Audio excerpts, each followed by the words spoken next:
പരസ്യമായി പരമഭക്തരായിരിക്കുന്ന പലരുടെയും യഥാർത്ഥ സ്വഭാവം മനസ്സിലാക്കണമെന്നുണ്ടെങ്കിൽ ആരും കാണുന്നില്ല, കേൾക്കുന്നില്ല, അറിയുവാൻ സാധ്യതയുമില്ല എന്ന് ആ വ്യക്തി ചിന്തിക്കുന്ന അവസരങ്ങളിൽ പ്രവർത്തിക്കുന്നത് ശ്രദ്ധിച്ചാൽ മതി. ജീവിതത്തെ മൊത്തത്തിലും ഇതേ കാഴ്ചപ്പാടോടെ കാണാവുന്നതാണ്. എല്ലാ കാര്യങ്ങൾക്കും കണക്ക് കൊടുക്കേണ്ട ഒരു ദിവസമുണ്ടെന്ന് വാസ്തവമായി വിശ്വസിക്കുന്നെങ്കിൽ നമ്മുടെ ഓരോ ദിവസവും പ്രയോജനമുള്ളതാകും, ഓരോ പ്രവർത്തനവും ഫലപ്രാപ്തി കാണും.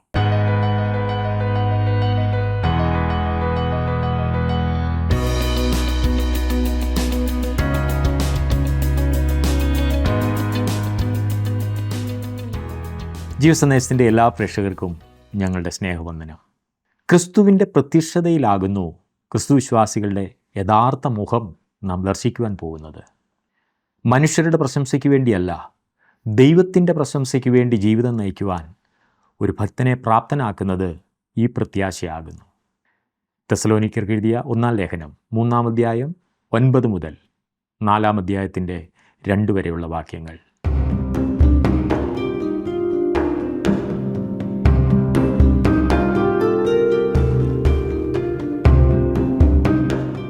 ക്രിസ്തു വിശ്വാസികളായ സകലരുടെയും ലക്ഷ്യം മറ്റുള്ളവരുടെ ആത്മീയ വർധനയ്ക്കായി പ്രാർത്ഥിക്കുകയും പ്രവർത്തിക്കുകയും ചെയ്യുക എന്നുള്ളതായിരിക്കണം. ഇംഗ്ലീഷിൽ എഡിഫിക്കേഷൻ എന്ന് പറയും. ഈ എഡിഫിക്കേഷൻ എന്ന ഇംഗ്ലീഷ് പദത്തിന് സമമായ ഗ്രീക്ക് പദത്തിൻ്റെ അർത്ഥം വീട് പണിയുക എന്നത്രേ. ഒരു വീട് പണിയുന്നതിൻ്റെ പ്ലാനിങ്ങും പരിശ്രമവും സമയവും പണവും എല്ലാം എത്രയെന്ന് നമുക്ക് ഊഹിക്കുവാൻ കഴിയുമല്ലോ. അതുപോലെ അധ്വാനിക്കേണ്ട ഒരു ജോലിയാകുന്നു മറ്റുള്ളവരുടെ ആത്മീയ വർധനയ്ക്ക് വേണ്ടിയുള്ള പരിശ്രമം. യഥാർത്ഥ ആത്മീയ പക്വതയിലേക്ക് ഒരു വ്യക്തിയുടെ സ്വഭാവത്തെ ഉയർത്തുവാനുള്ള പരിശ്രമങ്ങൾ വിശ്വാസികളെ പക്വതയിലേക്ക് കൈപിടിച്ചുയർത്തുവാൻ വിശുദ്ധ പൗലോസ് അധ്വാനിച്ചതിനെക്കുറിച്ചാണ് 1 തെസ്സലോനിക്കർ 3-ാം അധ്യായത്തിൽ നാം കണ്ടുകൊണ്ടിരിക്കുന്നത്. 1 തെസ്സലോനിക്കർ 5-ാം അധ്യായത്തിൻ്റെ 11-ാം വാക്യത്തിൽ പൗലോസ് പറയുന്നു, അന്യോന്യം പ്രബോധിപ്പിച്ചും തമ്മിൽ ആത്മീയ വർധന വരുത്തിയും പോരുവീൻ എന്ന്. ഓരോ സഭയിലും സംഭവിക്കേണ്ടത് ഇതുതന്നെയാണ്. അതിനായിട്ടായിരിക്കണം സഭ കൂടി വരുന്നത്. എന്ന് പറഞ്ഞാൽ നാം ഒരിക്കലും സ്വാർത്ഥതയോടെ പെരുമാറരുത് എന്ന് ചുരുക്കം. നമ്മുടെ സ്വന്തം വിഷയങ്ങളെക്കുറിച്ചാകരുത് നമ്മുടെ ആശങ്ക. നമ്മുടെ വിജയങ്ങളോ പ്രശംസയോ വളർച്ചയോ എന്നതിനേക്കാൾ ഉപരി മറ്റുള്ളവരുടെ ആത്മീക വളർച്ചയിൽ നാം മുഴുകി ജീവിക്കണം. അല്ലാത്തതെല്ലാം ദൈവഹിതത്തിന് വെളിയിലാകുന്നു. ക്രിസ്തു വന്നത് ശുശ്രൂഷ ഏൽക്കുവാനല്ലല്ലോ, ശുശ്രൂഷിപ്പാനാണല്ലോ അവൻ വന്നത്. ക്രിസ്തീയ സഭകൾ വർദ്ധിക്കുന്നത് വിശ്വാസികളുടെ ആത്മീക വർധനയുടെ ഉപോൽപ്പന്നമായിട്ടാകുന്നു, ബൈ പ്രോഡക്റ്റായിട്ടാകുന്നു. പൗലോസിൻ്റെ ജീവിതം ശ്രദ്ധിച്ചാലും തെസ്സലോനിക്കർക്ക് എഴുതിയ 1-ാം ലേഖനം 3-ാം അധ്യായത്തിൻ്റെ 8 വരെ നാം പഠിച്ചു. ഇന്ന് 9 മുതലുള്ള വാക്യങ്ങൾ നാം ചിന്തിക്കുകയാണ്. 9-ാം വാക്യം ഞാനൊന്ന് വായിക്കട്ടെ. 3-ാം അധ്യായത്തിൻ്റെ 9-ാം വാക്യം. നമ്മുടെ ദൈവത്തിൻ്റെ സന്നിധിയിൽ നിങ്ങളെ ചൊല്ലി ഞങ്ങൾ സന്തോഷിക്കുന്ന സകല സന്തോഷത്തിനും തക്കതായി ദൈവത്തിന് എന്തൊരു സ്തോത്രം ചെയ്യുവാൻ ഞങ്ങളാൽ കഴിയും. സന്തോഷം ജീവനുമായി ബന്ധപ്പെടുത്തിയും ദുഃഖം മരണവുമായി ബന്ധപ്പെടുത്തിയുമാണ് പറഞ്ഞിരിക്കുന്നത്. എന്നാലും സന്തോഷിക്കുന്നതിനായി ഹൃദയത്തിൻ്റെ കഴിവ് വർദ്ധിപ്പിക്കുന്നത് ദുഃഖം ആകുന്നു എന്നോർക്കണം. എങ്ങനെയാണ് സന്തോഷിക്കേണ്ടത് എന്ന് തെസ്സലോനിക്കർ അറിയേണ്ടതിനായി പൗലോസ് ആഗ്രഹിക്കുന്നു. ഒരു ക്രിസ്തുവിശ്വാസി ആയിരിക്കുക എന്നത് അതിമഹത്തായ ഒരു കാര്യമാണ്. 10-ാം വാക്യത്തിൽ നാം വായിക്കുന്നത്, ഇനി നിങ്ങളുടെ മുഖം കാണുവാനും നിങ്ങളുടെ വിശ്വാസത്തിൻ്റെ കുറവ് തീർപ്പാനുമായി ഞങ്ങൾ രാവും പകലും വളരെ താല്പര്യത്തോടെ പ്രാർത്ഥിച്ചു പോരുന്നു. തെസ്സലോനിക്കയിലെ പൗലോസിൻ്റെ ശുശ്രൂഷയ്ക്ക് നിർദ്ദയമായ തടസ്സപ്പെടുത്തൽ ആകുന്നു അന്നുണ്ടായത്. അവൻ പട്ടണത്തിൽ നിന്നും ഓടിപ്പോവുകയായിരുന്നു.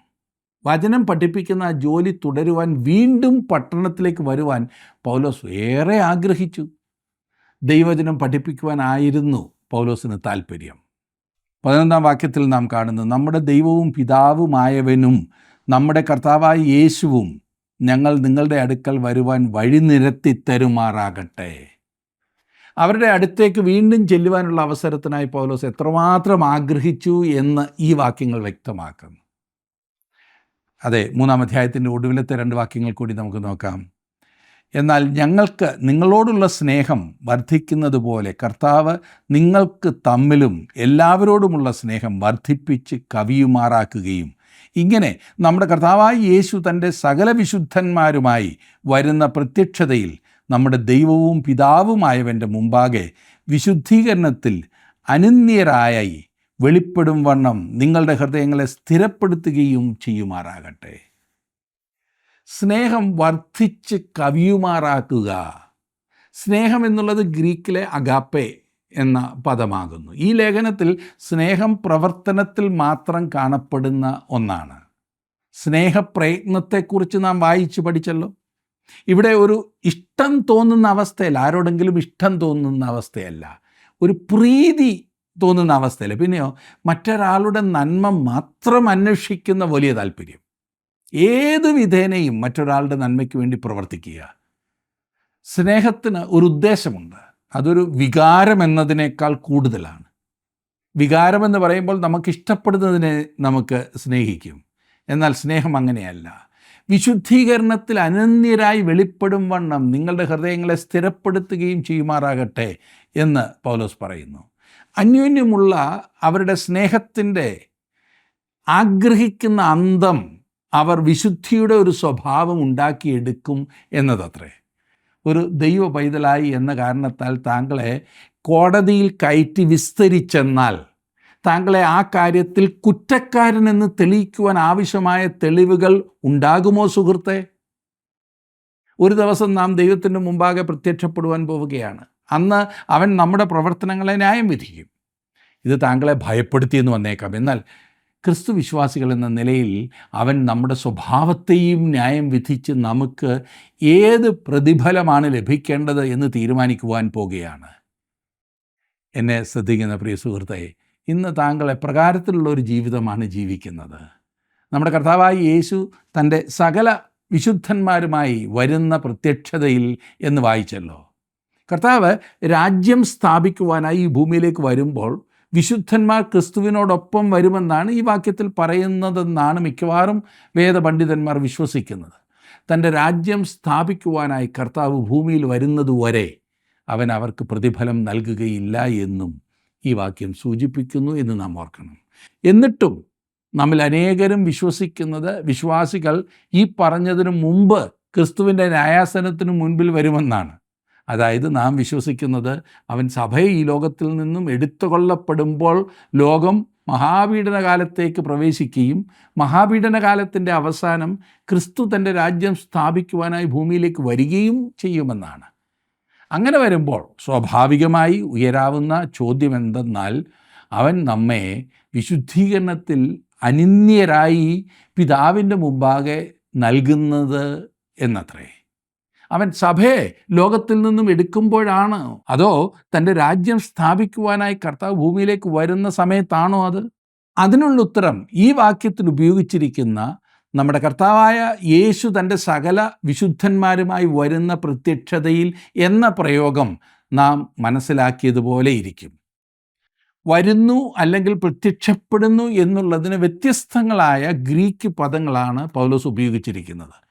ഇതിലെ ആദ്യത്തെ വാക്ക്, പ്രത്യക്ഷപ്പെടുക എന്നുള്ളതിൻ്റെ ആദ്യത്തെ വാക്ക് എപ്പിഫാനിയ, പ്രകാശിക്കുക എന്നർത്ഥമാണ് അതിനുള്ളത്. ഉദാഹരണത്തിന് പൗലോസ് തീത്തോസിന് എഴുതിയപ്പോൾ 2-ാം അധ്യായം 11-ാം വാക്യത്തിൽ പറഞ്ഞു, സകല മനുഷ്യർക്കും രക്ഷാകരമായ ദൈവകൃപ ഉദിച്ചുവല്ലോ. 2000 വർഷങ്ങൾക്ക് മുമ്പ് കർത്താവായ യേശുക്രിസ്തു ഒരു മനുഷ്യനായി ബേത്ലഹേമിൽ ആ പുൽത്തൊഴുത്തിൽ കിടക്കുന്ന ഒരു ശിശുവായി വന്നു. അതൊരു മഹാസംഭവമായി. ദൈവത്തിൻ്റെ ഒരു പ്രകാശിക്കൽ, അത് അവൻ്റെ പ്രത്യക്ഷപ്പെടലായിരുന്നു. ഈ വാക്ക് അവിടുത്തെ ഒന്നാമത്തെ വരവിനെ കാണിക്കുന്നതിനെയോ സഭയെ ലോകത്തിൽ നിന്നും എടുക്കുന്നതിനായി മധ്യാകാശത്തിൽ വരുന്നതിനെയോ തൻ്റെ രാജ്യം സ്ഥാപിക്കുവാൻ വരുന്നതിനെയോ സൂചിപ്പിക്കാവുന്നതാണ്. ഇവിടെ എല്ലാം ഉപയോഗിക്കാവുന്നതാണ്. എല്ലാത്തിനും ക്രിസ്തുവിൻ്റെ സാന്നിധ്യം നൽകുന്ന പ്രത്യക്ഷപ്പെടലായി പറയാവുന്നതാണ്. 2-ാമത്തെ ഗ്രീക്ക് പദം അപ്പോക്ലിപ്പസ് എന്നതാണ്. അതിൻ്റെ അർത്ഥം വെളിപ്പാട് അല്ലെങ്കിൽ മൂടുപടം നീക്കുക എന്നത്രേ. വെളിപ്പാട് പുസ്തകത്തിൻ്റെ പേരാണ് വാസ്തവത്തിൽ ഇത്. കർത്താവിൻ്റെ ആദ്യത്തെ വരവിനെ മൂടുപടം നീക്കുക എന്ന് വിളിക്കുവാൻ പ്രയാസമാണ്. കാരണം അവൻ ബേത്ലഹേമിൽ ജനിച്ച സമയത്ത് അവൻ്റെ തേജസ് മനുഷ്യജഡത്തിൽ മൂടപ്പെട്ടതായിരുന്നു, മനുഷ്യജഡത്താൽ പൊതിഞ്ഞതായിരുന്നത്. മഹാപുരോഹിതന് മാത്രം പ്രവേശിക്കുവാൻ കഴിയുമായിരുന്ന സമാഗമന കൂടാരത്തിൻ്റെ അതിവിശുദ്ധ സ്ഥലത്ത് കാണപ്പെട്ട ഷെക്കേന തേജസ്സോടെ അത് ഒത്തുവരുമായിരുന്നു. സമാഗമന കൂടാരത്തിൻ്റെ മറുഭാഗങ്ങളിൽ നിന്നും ഒരു തിരശീല കൊണ്ട് അതിവിശുദ്ധ സ്ഥലത്തെ വേർതിരിച്ചിരുന്നു. കർത്താവ് ഈ ഭൂമിയിൽ ആയിരുന്നപ്പോൾ അവൻ്റെ തേജസ് ഉള്ളതിൻ പ്രകാരം കാണാമായിരുന്നില്ല. അത് മനുഷ്യജഡത്താൽ പൊതിയപ്പെട്ടിരുന്നു, മൂടപ്പെട്ടിരുന്നു. അവൻ വീണ്ടും വരുമ്പോൾ അവൻ്റെ തേജസ് വെളിപ്പെടും. അതുകൊണ്ട് അവിടുത്തെ രണ്ടാമത്തെ വരവിനെ സൂചിപ്പിക്കുന്ന ഒരു വാക്കത്രേ ഇത്. മൂന്നാമത്തെ ഗ്രീക്ക് പദം പെറോസിയ എന്നതത്രേ. അതിൻ്റെ അർത്ഥം സാന്നിധ്യം അല്ലെങ്കിൽ വശത്തുണ്ടായിരിക്കുക. സാധാരണ വരുന്നു എന്നതാണ് തർജിമ ചെയ്തിട്ടുള്ള പദം. എന്നാൽ അതിൻ്റെ യഥാർത്ഥ അർത്ഥം സാന്നിധ്യം എന്നാണ്. ഇന്നും ഈ പറഞ്ഞ വിധത്തിൽ തന്നെ വരുന്നു എന്ന് നാം ഉപയോഗിക്കാറുണ്ട്. ഒരു സ്ഥലത്ത് ഞാൻ മീറ്റിങ്ങിന് ചെന്നപ്പോൾ സ്വാഗത പ്രസംഗകൻ പറഞ്ഞു, നമ്മുടെ ഈ യോഗങ്ങളിലേക്ക് സാർ വരുന്നതിനായി ഞാൻ നന്ദി പറയുന്നു എന്ന്. ഈ പറഞ്ഞ സമയത്ത് ഞാൻ വരികയല്ലായിരുന്നു, ഞാൻ അവിടെ തന്നെ ഇരിപ്പുണ്ടായിരുന്നു. എൻ്റെ സാന്നിധ്യം ആ സ്റ്റേജിലുണ്ടായിരുന്നു. എന്നാൽ മറ്റു ചിലർ വരുന്നു എന്നും ഉപയോഗിച്ച് കാണുന്നുണ്ട്. ഫിലിപ്പി ലേഖനം 2-ാം അധ്യായത്തിൻ്റെ 12-ാം വാക്യത്തിൽ നാം വായിക്കുന്നു, അതുകൊണ്ട് പ്രിയമുള്ളവരെ, നിങ്ങൾ എല്ലായ്പ്പോഴും അനുസരിച്ചതുപോലെ ഞാൻ അരികത്തിരിക്കുമ്പോൾ മാത്രമല്ല. തെസ്സലോനിക്കർക്ക് എഴുതിയ 1-ാം ലേഖനം 2-ാം അധ്യായത്തിൻ്റെ 19-ാം വാക്യത്തിൽ നാം ഇപ്പോൾ പഠിച്ചുകൊണ്ടിരിക്കുന്ന ഈ വാക്യത്തിലും പ്രത്യക്ഷത, പ്രത്യേകിച്ചും വരുന്ന എന്ന പ്രയോഗം കാണുന്നു. അതുകൊണ്ട് യേശു വരുന്ന പ്രത്യക്ഷത എന്നത് സൂചിപ്പിക്കുന്നത് നാം കർത്താവിനോടൊപ്പം മേഘങ്ങളിൽ എടുക്കപ്പെടുന്ന നിമിഷമാണ്. ആ നിമിഷം മുതൽ നാം അവൻ്റെ സന്നിധിയിലായിരിക്കുവാൻ പോവുകയാണ് എന്ന വസ്തുതയത്രേ. അവൻ നമ്മെ മഹത്വത്തിൽ, അതെ, നമ്മുടെ വീട്ടിൽ, സ്വന്തം വീട്ടിൽ ചേർക്കും. നമുക്ക് വേണ്ടി അവൻ ഒരുക്കിയിരിക്കുന്ന സ്ഥലത്ത്. അതുകൊണ്ട് ഇവിടെ പറയുന്ന ഈ പ്രത്യക്ഷത കർത്താവ് തൻ്റെ സകല വിശുദ്ധന്മാരുമായി തൻ്റെ രാജ്യം സ്ഥാപിക്കുവാൻ ഭൂമിയിലേക്ക് വരുന്നതല്ല, പിന്നെയോ പിതാവായ ദൈവത്തിൻ്റെ സന്നിധിയിലേക്കുള്ള നമ്മുടെ വരവാണ്. ഇതേ ചിന്തയാണ് 2-ാം അധ്യായത്തിൻ്റെ 19-ാം വാക്യത്തിൽ നാം കാണുന്നത്. 1 തെസ്സലോനിക്കർ 2:19. നാം കർത്താവായ യേശുക്രിസ്തുവിൻ്റെ സന്നിധിയിൽ ചെന്ന് ചേരും. അപ്പോൾ നമ്മെ പിതാവിൻ്റെ മുമ്പിൽ വിശുദ്ധീകരണത്തിൽ അനിന്യരായി നിർത്തും. ഒരു വ്യക്തിയുടെ യഥാർത്ഥ സ്വഭാവം മനസ്സിലാക്കണമെന്നുണ്ടെങ്കിൽ ആരും കാണുന്നില്ല, കേൾക്കുന്നില്ല, ആരും അറിയുവാൻ സാധ്യതയുമില്ല എന്ന് ആ വ്യക്തി ചിന്തിക്കുന്ന ആ രംഗങ്ങളിൽ പ്രവർത്തിക്കുന്നത് ശ്രദ്ധിച്ചാൽ മതി. പരസ്യമായി പരമഭക്തരായിരിക്കുന്ന പലരുടെയും തനിരൂപം അവിടെ കാണാം. ജീവിതത്തെ മൊത്തത്തിലും ഇതേ കാഴ്ചപ്പാടോടെ കാണാവുന്നതാണ്. എല്ലാ കാര്യങ്ങൾക്കും കണക്ക് കൊടുക്കേണ്ട ഒരു ദിവസമുണ്ടെന്ന് വാസ്തവമായി വിശ്വസിക്കുന്നെങ്കിൽ നമ്മുടെ ഓരോ ദിവസവും പ്രയോജനമുള്ളതാകും. ഓരോ പ്രവർത്തനവും ഫലപ്രാപ്തി കാണും. നമ്മുടെ നടപ്പ് എങ്ങനെ ആയിരിക്കണമെന്ന് പൗലോസ് വ്യക്തമാക്കുന്ന ഭാഗമാണ് ഇനിയും നാം പഠിക്കുവാൻ പോകുന്നത്. ഇനിയും 4-ാം അധ്യായത്തിലേക്ക് നമുക്ക് പ്രവേശിച്ച് ചില വാക്യങ്ങൾ അവിടെ നിന്നുകൂടി ചിന്തിക്കാം. 1-ാം വാക്യത്തിൽ നാം വായിക്കുന്നു, ഒടുവിൽ സഹോദരന്മാരെ, ദൈവപ്രസാദം ലഭിപ്പാൻ തക്കവണ്ണം നിങ്ങൾ എങ്ങനെ നടക്കണം എന്ന് ഞങ്ങളോട് ഗ്രഹിച്ചതുപോലെ നിങ്ങൾ നടക്കുന്നത് പോലെ തന്നെ ഇനിയും അധികം വർദ്ധിച്ചു വരേണ്ടതിന് ഞങ്ങൾ കർത്താവായ യേശുവിൻ്റെ നാമത്തിൽ നിങ്ങളോട് അപേക്ഷിച്ച് പ്രബോധിപ്പിക്കുന്നു. ക്രിസ്തുവിൻ്റെ പുനരാഗമനത്തിൻ്റെ വെളിച്ചത്തിൽ വിശ്വാസികൾ എങ്ങനെ ഭൂമിയിൽ നടക്കണം എന്ന് ഈ ഭാഗം പഠിപ്പിക്കുന്നു. നടക്കുക എന്ന ആ ചെറിയ വാക്കിൽ ചുറ്റപ്പെട്ടതാണ് ആ ചിന്ത. ഈ വാക്യത്തിലും തുടർന്ന് 12-ാം വാക്യത്തിലും നാം അത് കാണുന്നു. കർത്താവിൻ്റെ പുനരാഗമന പ്രത്യാശയുടെ പ്രവൃത്തിപരമായ പ്രത്യക്ഷ രൂപം ഇതാണ്. കർത്താവിൻ്റെ മേഘങ്ങളിൽ എതിരേൽക്കുന്ന ആ ദിവസത്തിനായി നോക്കിപ്പാർക്കുന്നതാണ് നമുക്കൊക്കെ ഏറ്റവും അധികം സന്തോഷമായിട്ടുള്ളത്. അതേക്കുറിച്ച് സൂചിപ്പിക്കുന്നത് തന്നെ ഹൃദയത്തിനുള്ളിൽ കുളിർമയേകുന്ന ഒരു ചിന്തയാണില്ലേ. ഓരോ ക്രിസ്തു വിശ്വാസിയുടെയും അനുഭവം അതാണ്. എന്നാൽ പ്രിയ സുഹൃത്തെ, ഇപ്പോൾ നമ്മുടെ പാദങ്ങൾ ഇവിടെ ഭൂമിയിലാണ്. നാം ഇവിടെ തന്നെ നടന്നേ മതിയാകൂ. ദൈവത്തിന് ഇഷ്ടമാകും വണ്ണം ഇവിടെ നടക്കേണ്ടതുണ്ട്. ഇവിടെ നാം വായിച്ചല്ലോ, ദൈവപ്രസാദം ലഭിപ്പാൻ തക്കവണ്ണം നിങ്ങൾ എങ്ങനെ നടക്കണമെന്ന് ഞങ്ങളോട് ഗ്രഹിച്ചതുപോലെ ഇനിയും അധികം വർദ്ധിച്ചു വരേണ്ടതിന് എന്ന്. നാം മെച്ചപ്പെട്ടുകൊണ്ടേയിരിക്കണം. നാം കൃപയിലും അവനെക്കുറിച്ചുള്ള അറിവിലും വളർന്നു വരേണം. ഒരു വിശ്വാസിയുടെ നടപ്പ് വളരെ പ്രധാനപ്പെട്ടതാണ്. ബൈബിളിലെ പല ഭാഗങ്ങളിൽ അത് ഊന്നി പറഞ്ഞിട്ടുള്ളതായി കാണാം. ഇവിടുത്തെയും ഊന്നൽ അതുതന്നെയാണ്. ഒരു വിശ്വാസിക്ക് അവന് തോന്നിയതുപോലെ പ്രവർത്തിക്കുവാൻ സാധ്യമല്ല. ക്രിസ്തുവിന് പ്രസാദമായതുപോലെ അവൻ പ്രവർത്തിക്കുന്നു. അതായിരിക്കണം സ്വാഭാവികമായും നമ്മുടെ ഇഷ്ടം. 4-ാം അധ്യായത്തിൻ്റെ 2-ാം വാക്യത്തിൽ നാം വായിക്കുന്നത്, ഞങ്ങൾ കർത്താവായ യേശുവിൻ്റെ ആജ്ഞയാൽ ഇന്ന കൽപ്പനകളെ തന്നു എന്ന് നിങ്ങൾ അറിയുന്നുവല്ലോ. അവരുടെ നടപ്പ് സംബന്ധിച്ച് പൗലോസ് തെസ്സലോനിക്കർക്ക് ഏതാനും കൽപ്പനകൾ നൽകുന്നത് നാം കാണുന്നു. യേശു ക്രിസ്തുവും കൽപ്പനകൾ നൽകിയതായി നിങ്ങൾ ഓർക്കുമല്ലോ. ഇവയിൽ ചിലത് പുതിയ കൽപ്പനകളാണ്. ഞാൻ വളരെ സൂക്ഷ്മതയോടെ ഇവിടെ ഒരു കാര്യം പറയട്ടെ. ഒരു പാപിയുടെ മാനസാന്തരത്തിൽ 10 കൽപ്പനകൾക്ക് യാതൊരു പങ്കുമില്ല. അവ ക്രിസ്തീയ പെരുമാറ്റങ്ങളുടെ ഒരു മാനദണ്ഡവുമല്ല. 10 കൽപ്പനകളുടെ ഉദ്ദേശമോ നമ്മെ ഒരു ശിശുപാലകൻ എന്ന പോലെ കൈപിടിച്ചുകൊണ്ട് ക്രൂശിങ്കൽ കൊണ്ട് എന്നിട്ട് പറയുകയാണ്, കുഞ്ഞേ, നിനക്കൊരു രക്ഷകനെ ആവശ്യമുണ്ട്. നാം പാപികളാണെന്ന് കാണുവാൻ നമ്മെ സഹായിക്കുന്ന ഒരു കണ്ണാടി പോലെ മാത്രമാണ് 10 കൽപ്പനകൾ. 10 കൽപ്പനകൾ നമ്മെ രക്ഷിക്കുവാൻ നൽകിയതല്ല. പിന്നെയോ നാം പാപികളാണെന്നും നമുക്കൊരു രക്ഷകനെ ആവശ്യമുണ്ടെന്നും നമ്മെ കാണിക്കുവാനാണ് അത് നൽകിയത്. അതാണ് അവയുടെ ലക്ഷ്യം.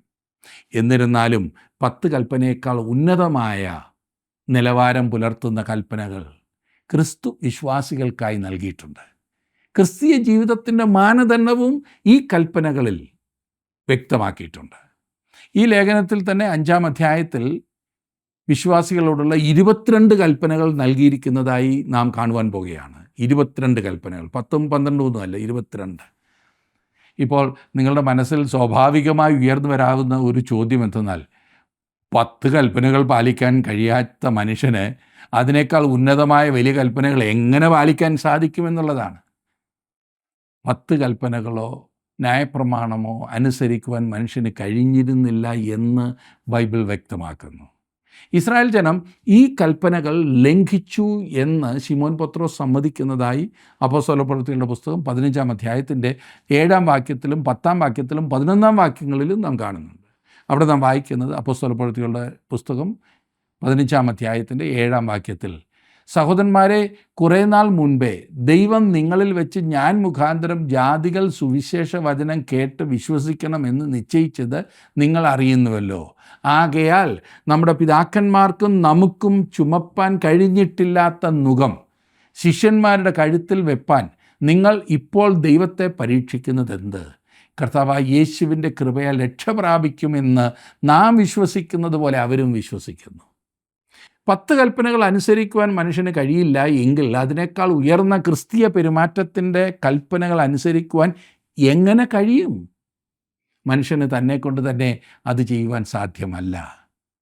ക്രിസ്തു വിശ്വാസിയിൽ അധിവസിക്കുന്ന പരിശുദ്ധാത്മാവിൻ്റെ ശക്തിയിൽ മാത്രമേ അത് സാധിക്കൂ. 2-ാം വാക്യത്തിൽ നാം കണ്ടത്, ഞങ്ങൾ കർത്താവായ യേശുവിൻ്റെ ആജ്ഞയാൽ ഇന്ന കൽപ്പനകളെ തന്നു എന്ന് നിങ്ങൾ അറിയുന്നുവല്ലോ എന്നാണ്. വിശ്വാസികൾക്ക് നൽകുവാൻ പൗലോസിന് ഏതാനും കൽപ്പനകളുണ്ടായിരുന്നു.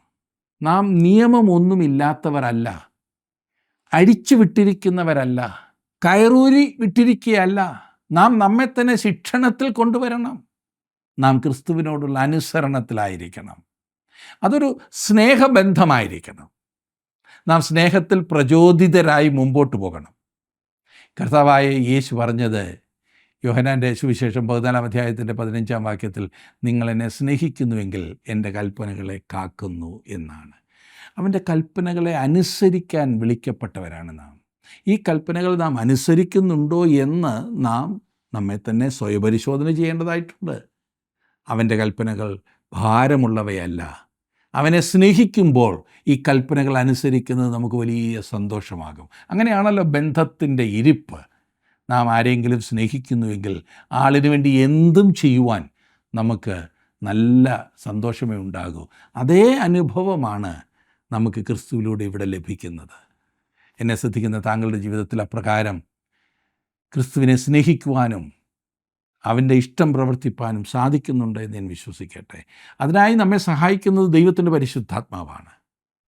പരിശുദ്ധാത്മാവിൻ്റെ പ്രവർത്തനത്തിന് വിധേയപ്പെട്ട് പരിശുദ്ധാത്മ നിയന്ത്രണത്തിൽ ജീവിക്കുമ്പോൾ നാം ക്രിസ്തുവിനെ പ്രസാദിപ്പിക്കുന്നവരായി നമ്മുടെ ജീവിതം മാറ്റിയെടുക്കുകയാണ് ചെയ്യുന്നത്. അതിനായി നിങ്ങളുടെ ജീവിതത്തെ സമർപ്പിക്കുമോ? പ്രാർത്ഥിക്കാം. കർത്താവേ, ഇന്നത്തെ ഞങ്ങളുടെ ഈ പഠനത്തിനായി സ്തോത്രം.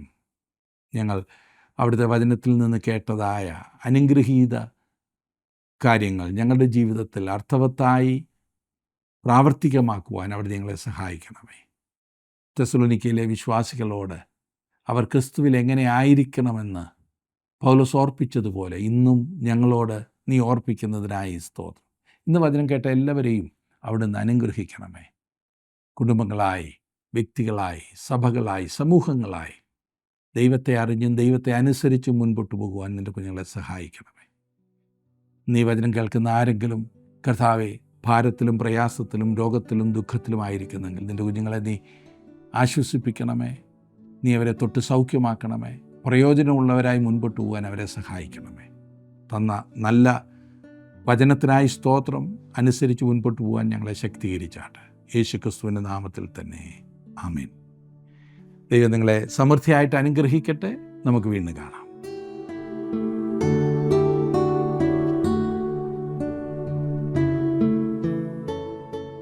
ക്രിസ്തുയേശുവിലുള്ള രക്ഷ നിത്യ തേജസ്സോടെ തന്നെപ്പോലെ മറ്റുള്ളവരും അനുഭവിക്കണമെന്നാണ് വിശുദ്ധ പൗലോസ് ആഗ്രഹിക്കുന്നത്.